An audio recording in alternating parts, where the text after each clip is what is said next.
Food रखते हैं buccal cavity में। बकल कैविटी सबसे स्टार्टिंग पॉइंट होती है जहां से डाइजेशन स्टार्ट होता है। यहाँ पे फूड रखने के बाद फूड हमारा आता है ओसोफेगस में। जो ओसोफेगस होता है उसे हम फूड पाइप बोलते हैं। उसके बाद हमारा जो फूड रहता है वो स्टमक में आ जाता है। स्टमक में सबसे पहला कार्डियक होता है। 3 भाग स्टमक का होता है जिसमें सबसे पहला कार्डियक, दूसरा फंडस और तीसरा होता है पायरोलस।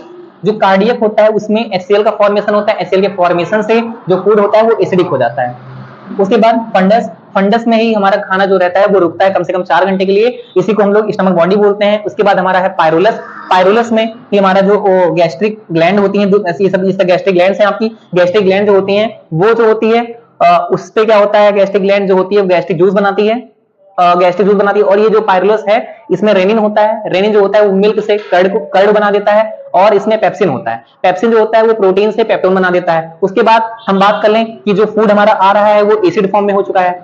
अब इसको बेस इसमें पढ़ना चाहिए, क्योंकि अगर बेस नहीं पड़ेगा तो हमारा जो फूड रहेगा वो स्मॉल इंटेस्टाइन भी 3 पार्ट का होता है, उसके डेडुनम में जाएगा।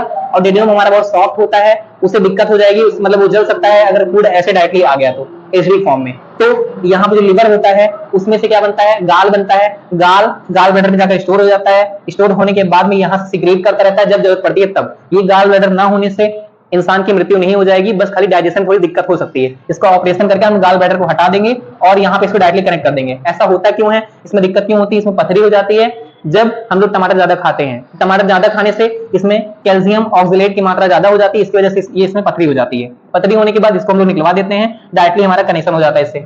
मान लीजिए आप एकदम सही है तो यहाँ से गाल का फॉर्मेशन कर रहा है, ये बेस की फॉर्म में होता है। बेस यहाँ पे होता है जो वो एसिड वाला जो खाना आ रहा है, एसिडिक फूड आ रहा है हमारा, उसको बेस से मिलाकर न्यूट्रल बना देता है। और अब जो है इसके पहले कि स्मॉल इंटेस्टाइन में हमारा फूड जाए, हमारा जो ये पेंक्रियाज होता है इसका भी यूज होता है। पेंक्रियाज हमारा पेंक्रियाटिक जूस बनाता है।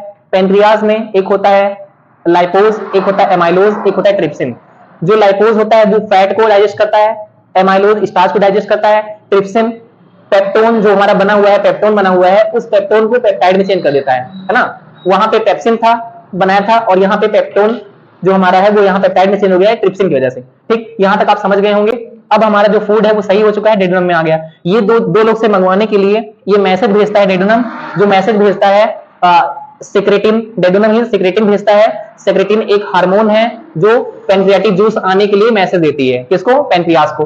और जो डेडुनम है हमारा वही एक मैसेज देता है किसको, लिवर को गाल भेजने के लिए। किस हार्मोन से, कोलेसिस्टोकैनिन, है ना। ये एक हार्मोन होती है, उसको भेजता है क्या करने के लिए, कहता है कि तुम गाल भेजो, है ना, हमें जरूरत है गाल भेजोगा। गाल क्योंकि बेसिक होता है। ठीक, अब हमारा स्मॉल इंटेस्टाइन में फूड आ चुका है। स्मॉल इंटेस्टाइन में डेडुनम में मैंने बता दिया आपको जब होता है। उसके बाद जेजुनम में